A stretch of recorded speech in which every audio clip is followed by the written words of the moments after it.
నమస్తే, నేను మధు. నారా లోకేష్ గారు అత్యవసర మీటింగ్ పెట్టారా? సోషల్ మీడియా నుంచి టీనేజర్స్ కి ఎలా దూరం చేయాలనే ఒక ఇంటెన్షన్ తోనే ఈ మీటింగ్ ని స్టార్ట్ చేశారా, లేదంటే దేశ విదేశాల్లో దీని గురించి ఎటువంటి అమలు జరుగుతున్నాయి అనే విషయాల గురించి చర్చించడానికి చేశారా? అయితే రోజు మనం తెలుసుకుందాం. ప్రస్తుతం మనతో పాటు ఉన్నారు సీనియర్ జర్నలిస్ట్ సిఎస్ రావు గారు. వారిని అడిగి మరిన్ని విషయాలను తెలుసుకుందాం. నమస్కారం సార్. నమస్తే సార్, నారా లోకేష్ గారు టీనేజర్స్ కి ఈ సోషల్ మీడియాను దూరం చేయాలి అని ఒక ఇంటెన్షన్ తో ముందుకెళ్తున్నారు. అయితే దీని గురించి మీటింగ్ కూడా పెట్టినట్టు తెలుస్తుంది. ఆ మీటింగ్ లో ఏం జరిగింది సార్? ఇప్పుడు దీని గురించి అయితే సీరియస్గా లోకేష్ గారు ఆలోచిస్తున్నట్టు అనిపిస్తుంది. ఎందుకంటే అత్యవసర మీటింగ్ పెట్టేసి హోంశాఖ మంత్రి కానీ ఇతర మంత్రులతోటి అలా ఐటీ ఎక్స్పర్ట్స్ తోటి వీళ్ళందరితోటి అత్యవసర మీటింగ్ పెట్టుకున్నారు. ఎందుకంటే ఇప్పుడు ఉన్నటువంటి యువత వాళ్ళు సోషల్ మీడియా వ్యసనపరులుగా మారుతున్నారు. చాలామంది, అందరు కాకపోతే చాలామంది ఇక సోషల్ మీడియాను ఉపయోగించుకొని కులం, మతం, విద్వేషాలను రెచ్చగొట్టేటువంటి వాళ్ళు ఎక్కువైపోయారు. మూడు వచ్చేసి వ్యక్తిత్వ హననం. మీకు పడలేదనుకోండి, వ్యక్తిత్వ హననంతో అవతల వాళ్ళని ఇబ్బంది పెట్టేదానికి సోషల్ మీడియా ప్లాట్ఫామ్ను ఉపయోగించుకుంటున్నారు. దీన్ని ఎక్కడో దగ్గర ఆపాలి, లేదంటే ఇది అనుభవం కంటే ప్రమాదకరంగా తయారైంది. అందుకే ప్రపంచ దేశాల్లో ఏం జరుగుతుంది అనే దాని మీద అధ్యయనం చేస్తున్నారు. సింగపూర్లో ఏం జరుగుతుంది, మలేషియాలో ఏం జరుగుతుంది, ఆస్ట్రేలియాలో ఈ మధ్య బ్యాన్ చేస్తారు, అక్కడ ఏం జరుగుతుంది, అలాగే ఫ్రాన్స్ తాజాగా నిన్నగాక మొన్న బ్యాన్ చేసింది సోషల్ మీడియా. అక్కడ ఏం జరుగుతుంది, ఎందుకు బ్యాన్ చేశారు, ఎలా బ్యాన్ చేశారు, అక్కడ యాక్ట్స్ ఏంటి, ఎలా బ్యాన్ చేయగలిగారు, ఇవన్నీ స్టడీ చేస్తున్నారు. కాబట్టి ఖచ్చితంగా సోషల్ మీడియా మీద ఆంక్షలు అయితే ఖచ్చితంగా పెట్టబోతున్నారు.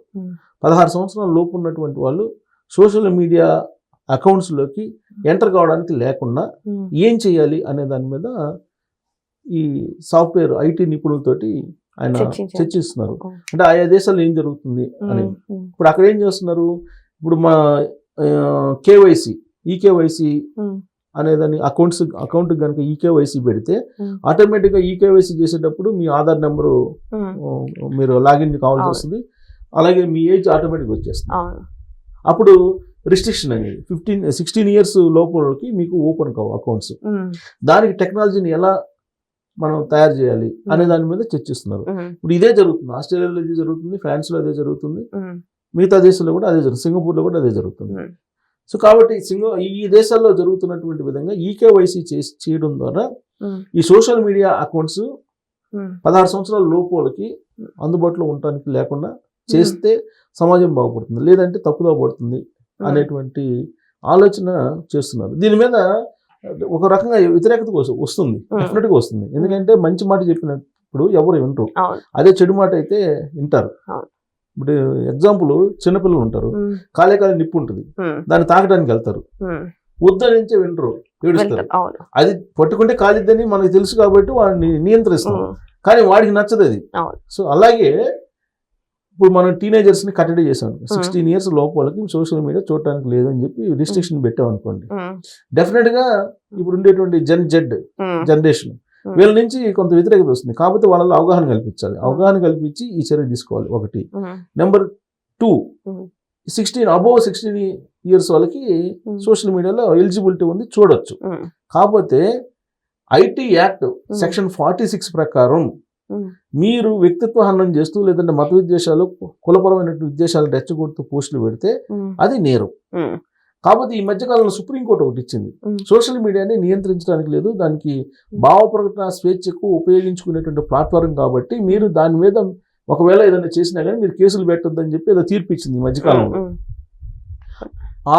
ఆ తీర్పును కూడా పరిశీలిస్తున్నారు. ప్రపంచ దేశాల్లో ఉండేటువంటి పరిస్థితులు ఏంటి అనే దాని మీద అధ్యయనం చేస్తున్నారు. ఇక్కడ ప్రత్యేకించి ఆంధ్రప్రదేశ్లో ఏ విధంగా రిస్ట్రిక్ట్ చేయాలి సోషల్ మీడియాని అనేది ఆలోచిస్తున్నారు. సో కాబట్టి సీరియస్గా ఇప్పటికే 2 మీటింగ్లు అయినాయి. రాబోయే రోజుల్లో ఖచ్చితంగా దీని మీద ఒక డెసిషన్ అయితే తీసుకునే అవకాశం ఉంది. దానికి గూగుల్, తర్వాత ఎక్స్, ట్విట్టర్, అలాగే ఇన్స్టాగ్రామ్, వీటన్నిటితోటి సోషల్ మీడియా ప్లాట్ఫామ్స్ ఏదైతే టెలిగ్రాము, ఫేస్బుక్, వీటన్నిటితోటి ఈ కంపెనీలకు సంబంధించినటువంటి యజమానులతో కూడా మీటింగ్ ఏర్పాటు చేయడానికి నిర్ణయించారు. అంటే వాళ్ళని కూడా పిలవాలి కదా. ఇప్పుడు మీ ప్లాట్ఫామ్లో ఈ విధమైనటువంటి పోస్టులు వచ్చినప్పుడు, మత విద్వేషాలు, కుల విద్వేషాలు రెచ్చగొట్టేటువంటి పోస్టులు వచ్చినప్పుడు మీరే వాటిని ఆపాలి. అవును. అనేటువంటి రిస్ట్రిక్షన్ వాళ్ళ మీద పెడితే ఎలా ఉంటుంది అనేది కూడా ఆలోచిస్తున్నారు. సో టోటల్ గా దీన్ని స్మూత్ గా ఏ విధంగా డీల్ చేయాలనేది మాత్రం ఆలోచిస్తున్నారు. ఇదంతా దేనికోసం? మెరుగైనటువంటి సమాజం కోసం. ఇప్పుడు ఆల్రెడీ చాగంటి కోటేశ్వరరావు గారిని సలహాదారుగా పెట్టారు. ఆయన పిల్లలకి ఎలా ఉండాలి సమాజంలో, పెద్దలంటే ఎలా గౌరవించాలి, మన జీవిత పరమార్థం ఏంటి, మన జీవిత లక్ష్యం ఏంటి, మన జీవిత విలువలు ఏంటి, ఇవన్నీ నేర్పిస్తున్నారు ఆయన. ఆయన నేర్పించేటువంటి వాటికి అట్రాక్ట్ గారు జనరల్ గా ఎవరు వినడానికి కూడా ఇష్టపడరు. అందులో టీనేజర్స్ అసలు ఇష్టపడరు. అదే సోషల్ మీడియాలో అయితే ఇష్టపడతారు. సోషల్ మీడియాలో మరి ఎలాంటి మనకు రష్ వస్తుందో మనం చూస్తున్నాం. ఆయన వచ్చేటువంటి రష్ ఎలా వస్తుందో దాని మీద డిస్కషన్స్ ఎలా జరుగుతున్నాయి ఈ మధ్య చూస్తున్నాం కదా. 2 రోజుల నుంచి మనం చూస్తున్నాం కదా. ఎమ్మెల్యేది వచ్చింది. ఆ ఎమ్మెల్యేది రాగానే దానికి ప్రీవియస్ గా ఏం జరిగింది అనేది ఆ వీడియోలు వస్తున్నాయి. టీనేజర్స్ ఇవే చూస్తారు కదా. పైగా చూడమని చెబుతున్నారు ఎమ్మెల్యేలు కొంతమంది, మాజీ ఎమ్మెల్యేలు కొంతమంది చూడమని చెబుతున్నారు కదా. సో చూస్తారు, చూసి దాని కామెంట్లు చూస్తారు. కామెంట్లలో కిక్ ఉంటుంది. ఆ కిక్ వాళ్ళు ఎంజాయ్ చేస్తుంటారు. సో కాబట్టి ఇప్పుడు గంజాయి డ్రగ్స్ తీసుకున్నటువంటి వాళ్ళని బయటికి తీసుకురావాలంటే ఎంత కష్టమో అంతకంటే కష్టం సోషల్ మీడియాకి ఎడిక్ట్ అయినటువంటి వాళ్ళని బయటకు తీసుకురావటం. అందుకే సమాజం ఎప్పుడు కూడా సంపద, మన సంపద అని అంటే డబ్బు కాదు. ఎప్పుడో చెప్పారు, దేశం అంటే మట్టి కాదు, దేశం అంటే మనుషులే. మనుషులు అంటే ఊరికి ఆకారానికి కాదు. నీకు వివేకానంద చెప్తారు, ఉక్కు లాంటి నరాలు ఉండేటువంటి యువత కావాలి అని చెప్పి చెబుతారు. ఇప్పుడు లేటెస్ట్గా ఒక స్టేట్మెంట్ ఇచ్చారు.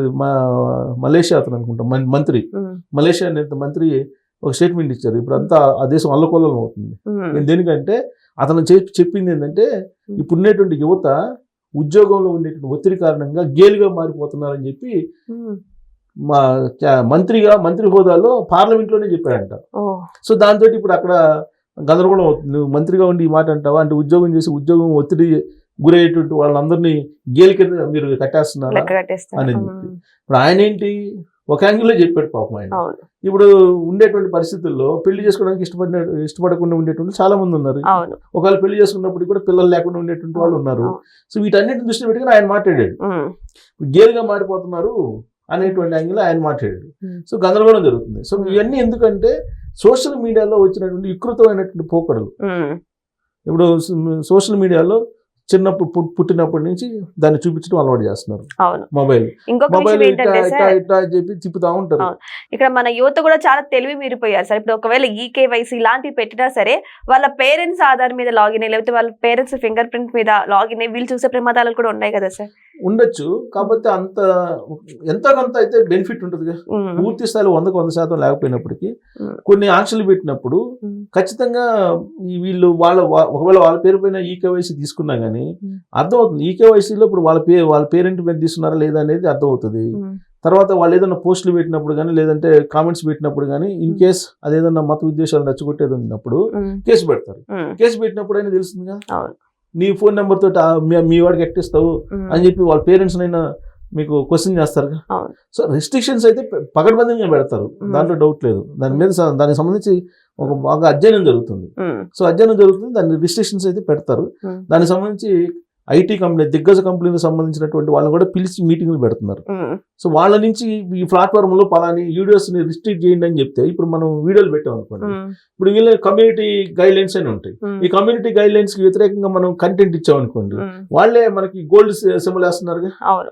సో గోల్డ్ సింబల్ వేసినప్పుడు మీకు అవి పోవు, అవి ప్రమోట్ కావు.